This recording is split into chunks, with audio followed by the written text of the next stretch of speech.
Hello everybody, once again, this is AikawaKazu and welcome back to another MapleStory 2 video. This will be another 4-man party quest. This is the level 46 4-man party quest video here, the one that you will be going a lot from leveling from 46 all the way to 50.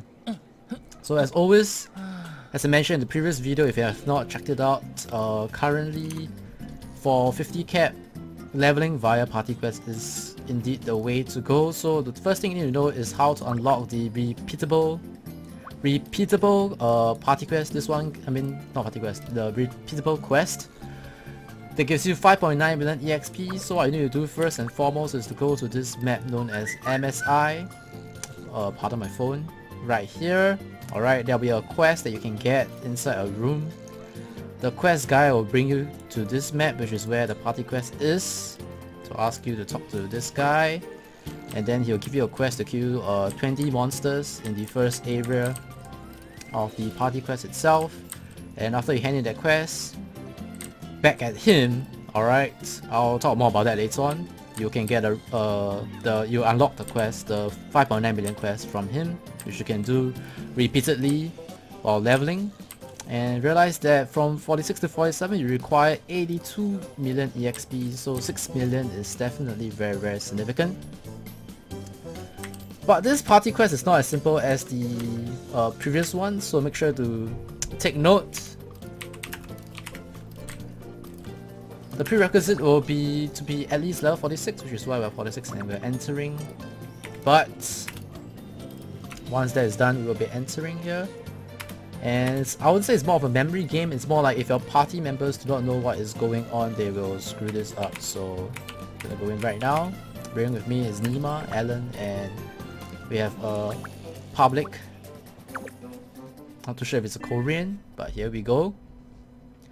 So the first map requires you to figure out 4 key numbers, or 4 codes, 4 code numbers. So if you have taken the quest, the first pre-quest or the first part of the quest, you need to kill 20 monsters in the first area, and you notice that there are terminals with an arrow sign on it. So you just kill all the monsters. Make sure you tag them, especially if you are doing the first part of the quest. So the first number is 1, or rather not the first number. You need to know 4 numbers here, and we now know that one of the numbers is actually number 1. We will go heal LeBlanc. It's a wizard. Generally speaking, most people will just group up all the monsters and they will just kill all of them, because the monsters will disrupt you from using the terminal to figure out the numbers. So actually moving on to the next room here on the right.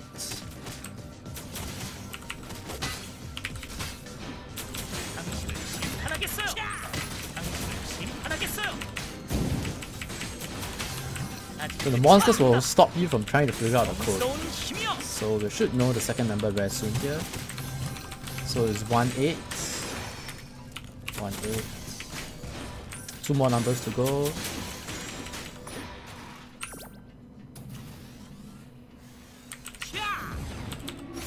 Don't really need to queue that actually, but if you need to queue monsters for the quest, just make sure you attack the monsters. So the last 2 numbers are in these 2 rooms. Go help the guy.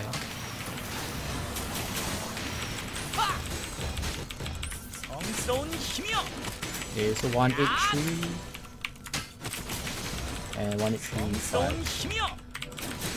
So after you have done so, you can actually skip everything else. But of course, if you need the quest, make sure you kill the monsters. So how you apply the numbers is you step on the block, and if you enter the wrong number, right, it will be disastrous. There will be sentry robots spawning, alright, 6 of them or 8 of them, and your party will definitely get wiped. You will die many times. Many times. So the key to this map here is, you notice there's 2 terminals on the left, and there's 4 terminals on the right, alright? So it's very simple, okay? Imagine that the 2 terminals on the left are 1 and 2, and then the 4 terminals on the left is 1, 2, 3, 4. So if you open terminal number 1, alright, if you open terminal number 1, you can only use terminal number 2 or 4 on the other side. So if you take the most left terminal, alright, you only need to, you must use the second or the fourth terminal. Similarly, if you use the second terminal on the left side, you must use the first or third terminal. Failing to do so will mean the summoning of the laser sentry robots again, which means your party will be wiped, you'll get soul sickness, and trust me, it's gonna suck a lot. So again, basically, if you choose one, then you need to choose 2 or 4 on the right side. If you choose 2 on the left side, you have to choose 1 or 3 on the right side. Pretty much, if you choose odd on the left, then you choose even on the right. If you choose even on the left, then you choose odd on the right. Quite simple actually. But a lot of people do not know, and they will make the mistake, and then a lot of people will be very angry. So for this boss fight, right, the thing you need to know is the shamans that I was killing just now. The shamans can actually heal the boss, so every time you see red dots appearing on the map, you need to make sure you climb up and kill them, pretty much. If not, the boss will actually heal a lot. So if you have killed the Cerberus boss in 40 cat, this one you can dodge by outrunning it, but if you have a priest, as usual, you can just heal it. This one only deals like 50% of the HP as damage, so it's not too bad compared to the Cerberus boss itself. Fire breath instead of poison breath. And passed away. That's why you don't want to have soul sickness, because if you have soul sickness, things will not be good. So remember to go up and kill the shamans every time. You can see that they're trying to heal the boss. You can actually interrupt them with a knockback skill.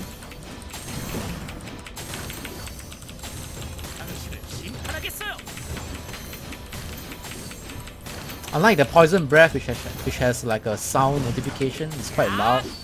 The fire breath doesn't really have any like alarms or signal aside from him, you know, glowing a bit red color.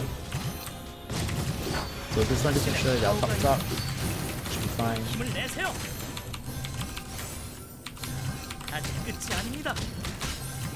Mobility skill for priest, very useful here. So this party quest will actually take a while, especially if your party members are not familiar with the various rooms and the mechanics. So this one is just a boss fight, quite simple. You'll explore all the other rooms. I'm not too sure if the rooms that you enter is the same as the combinations that you go. Like for example, just now it was 2, and I believe you choose the second terminal and then the third terminal here. So I don't want to do more. If you guys know if it's like fixed, like if you do 2 and 3, like 2 on the left side, 3 on the right, you always come to this boss. You can let me know in the comments. I haven't actually tested out for sure.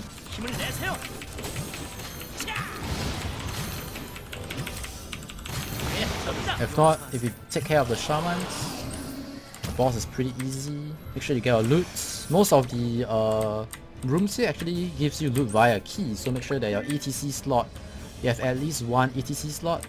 And before you always activate the object to go to the next room, make sure you see that everybody has used their keys and picked it up. So you can see 2 and 1. So just now it was 2 and 3. So now it's 2 and 1. Even, odd, odd, even. Remember that. So we'll teleport to the next place. Okay, this one's very simple. You kill the monsters here for parts to repair their machine right at the center here. Very simple. So again, you need ETC slots. If not, you know, you'll not be able to pick them up.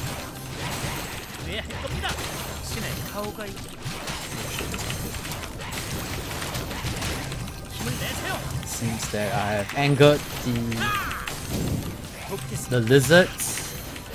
One of these monsters actually have a mount, so you can see there's a part there. And I'm too full to pick it up. I have 2 parts actually, so let me try to fix this first. So you can see screws on the machines, and you might need to jump up to actually find the right screw to screw the correct parts. So I think we finished. I think there's one more right here. Nope, it's not me that has the parts. So someone else has to get the parts here.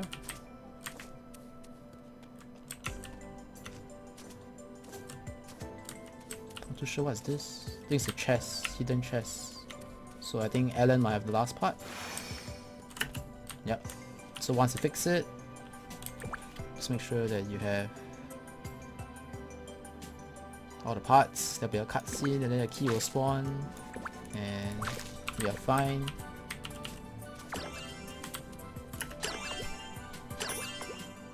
Got hats here. So unlike the boss drops, right, chests do not actually usually drop your class loots, just so you guys know. The changes to drops for your class is only for like actual drops from bosses. So now you can see it's going to 1 and I'm gonna go 2 here. Just to show you guys that we know what's going on.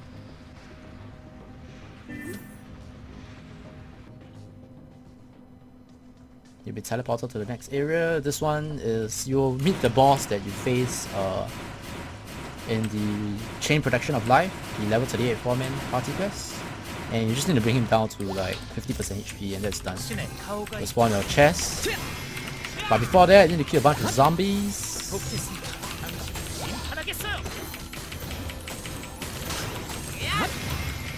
I believe there's maybe some story quest to do with this.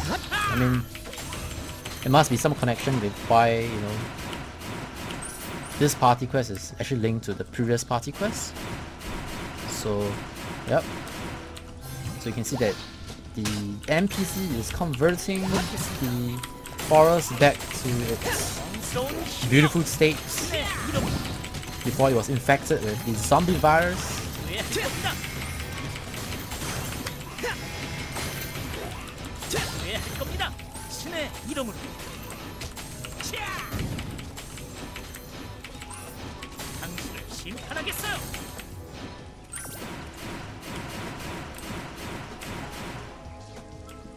Be careful not to fall off here.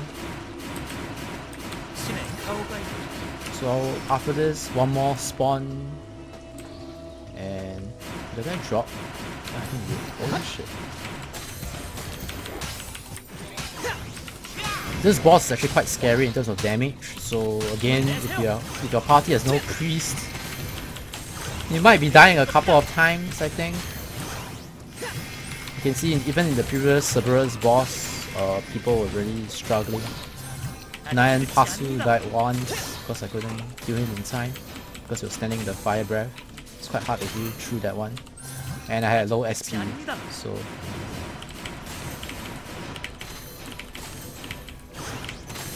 So I'll recommend everybody just stack up on top. That should be the way to go.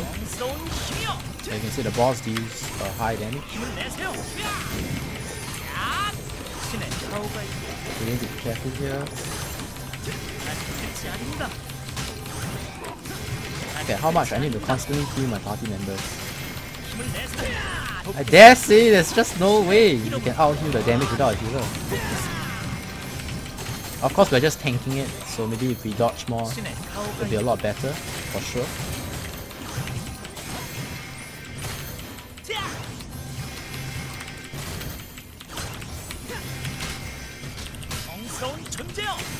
So just bring him down to 50% and the fight is done, very simple. But you realize that this is a lot longer than the 41 4-man party quest really, which you usually complete in about 15 minutes tops once you're familiar with the whole run. This one will take about 20 minutes overall, because the final boss fight is actually quite long. Longer than the 41 4-man, for sure. A lot more tricky as well. But the tricky part to this whole party quest is the keying or the using of the terminals in the terminal room, as well as memorizing the 4 numbers. My first run actually had the party keying in the 4 wrong numbers, so don't be surprised. While remembering 4 numbers seems easy, disasters do happen. So... oh, alright, I got a cake. It's cool, it's cool.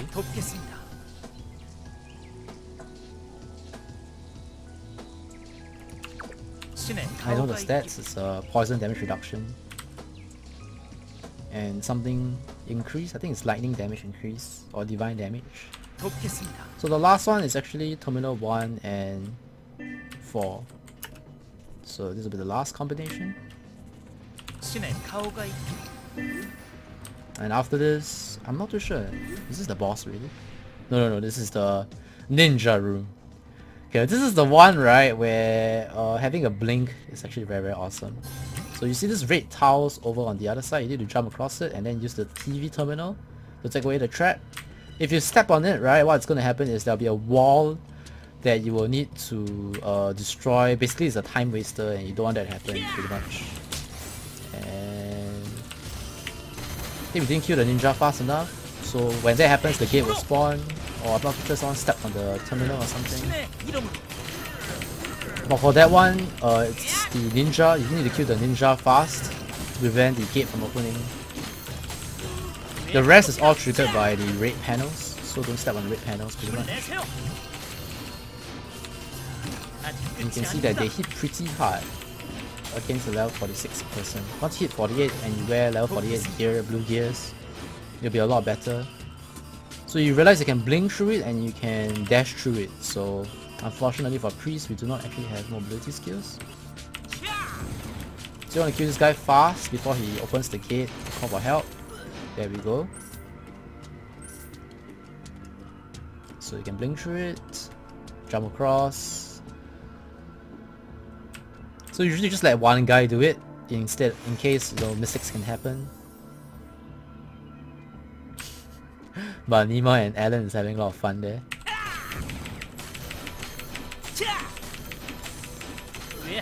Alright, so get fast enough. He doesn't unlock the gate. Oh, Alan failed. So yep, he realized that we need to destroy the gate here. It's just a time sink. Just annoying, you know.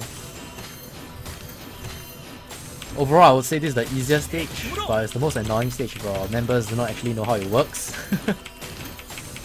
Especially if you bring in first timers, they just run to wherever they want to go. So if you cannot jump, okay, the guy failed.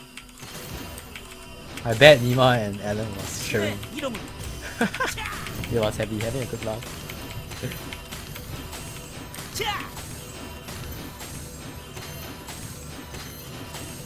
So after this will be the actual boss fight itself. So this stage doesn't really have any boss fight. It's just a series of traps, you know. And there's a bunch of monsters here that you need to be careful not to get yourself killed with. I think the rooms are actually fixed. So I think 1 and 4 will always bring you here. And 1 and 3 will always bring you to the previous map that we went. I'll let you guys know after I do more runs and put in as like annotations or something, or as when I'm editing the video itself. But remember to let everyone open the chest first before you move on. And yep, once that's done, we're done. And the final boss room is actually automatic, so just stay here. And so far 17 minutes in this party quest already. The final boss room is actually the Pepperletter's controller. The Pepperletter's boss on his wheelchair. Boss fight is relatively simple. Again, very good if you have a healer so that you can, you know, not die. If you fall into the holes that are present, like you see the holes that are removed by the boss, you will actually be brought to an area where there are monsters and you can only be back after you clear all the monsters. So right now we're just out healing the lightning damage. Obviously if you have no healer you actually need to kite this. But my team trusts me because I've done this with them one time already. This damage cannot be avoided. unless you're very far out from the AoE. Alright, so when you hear that sound, right, what's happening is you'll be summoned to this area, a random platform, alone, and you need to kill the monsters yourself. What you need to watch out for is when you hit back, like you can see the boss at the top right corner right now. What you need to worry about is a lightning storm that he will summon when you return, and you need to make sure that you have probability skill. For priest, unfortunately, if you don't have, you might need to out-heal the storm itself. There you go, the storm is out. What we do is I use a mobility skill to fly to my teammates, to heal them as well. And we are Gucci.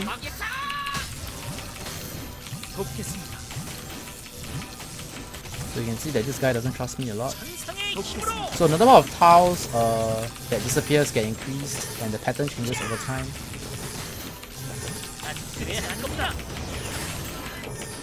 Probably the AoE attack now. Yeah. Damage is pretty significant. So as a priest, what you need to watch out for is not to fall into those traps, those holes, and when returning into the boss platform again, make sure that you have SP so that you can heal your teammates. That's why I realized when I was running this party quest, for myself, low on SP when I spend my AoE skills or my damaging skills. So just make sure that you have SP at least more than half on your way back. That is actually very crucial. If not, you might find yourself being the reason for your team's wipe. You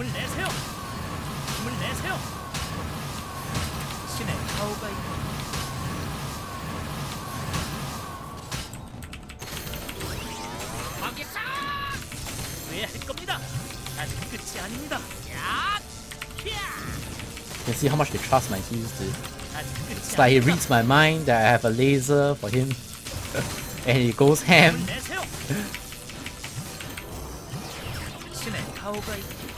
But overall, yeah, you can see the boss fight is pretty simple. Nothing too crazy.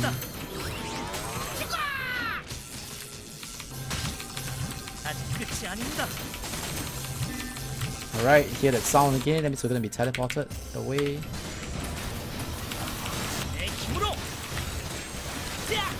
You realize you can disrupt the attacks of the monsters by knocking them back. Make sure you have SP.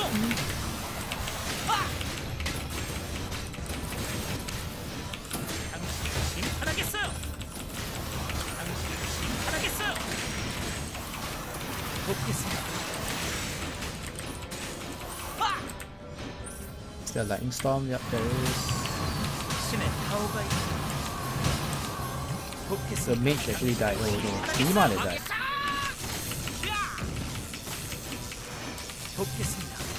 I'm pretty sure Alan actually waited for the lightning storm to end. So what you can do is, if you see the boss having the lightning storm out, you can leave one mob not killed first, and when you see the storm being over, then you can actually you know, kill off the monster so you can go back safely. That is one of the strategy that I thought of the first time when I did it, where you just wait for the storm to be over before you hit back.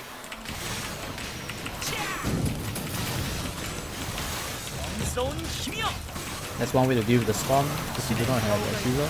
But I believe the storm will only be cast once one of the members actually hit back. Or you can coordinate across all the 4 platforms on when to actually kill the... I'm gonna leave this one here now. Alright, see? Oh shit, all 3 of them are dead, very good. Anyway, my team needs me.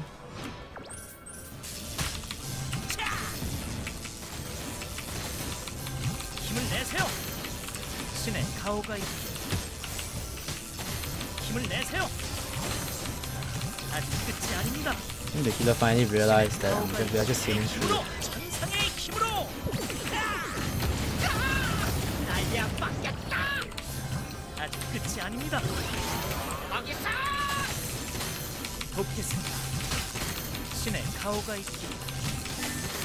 Alright, we're gonna be teleported again. Or are we?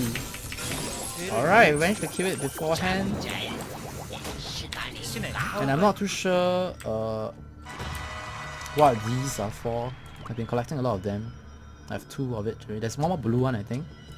Let me know in the comments if you know. So there's 2 portals here, alright? So if you're doing the quest for the first time, that means you're doing the part where you enter the kill 20 monsters, take the right portal. The right portal will bring you straight to the NPC right outside the party quest entrance. But once you're doing the repeatable quest, you need to return it at the MSI town, which means you need to take the left portal. The left portal will bring you to the MSI town itself to hand in the quest once you have it on repeat. If not, you have to make your way here all the way. There's a taxi 2 maps away from here, that kind of stuff, but if you want to save time, take the left portal for the hand in for the repeat. And first time, you go to the right portal to hand in. You can take the quest again from the same guy. So when you want to take the quest on repeat, it's from the same NPC outside the PQ. But to hand in, you have to come back here. So once you have it on repeat, take the left portal. But that's about it. Very simple 4-man party quest to level from 46 to 50. As usual, my name has been AikawaKazu. Thanks for watching once again. God bless. And I'll see you guys and girls in the next video. Bye.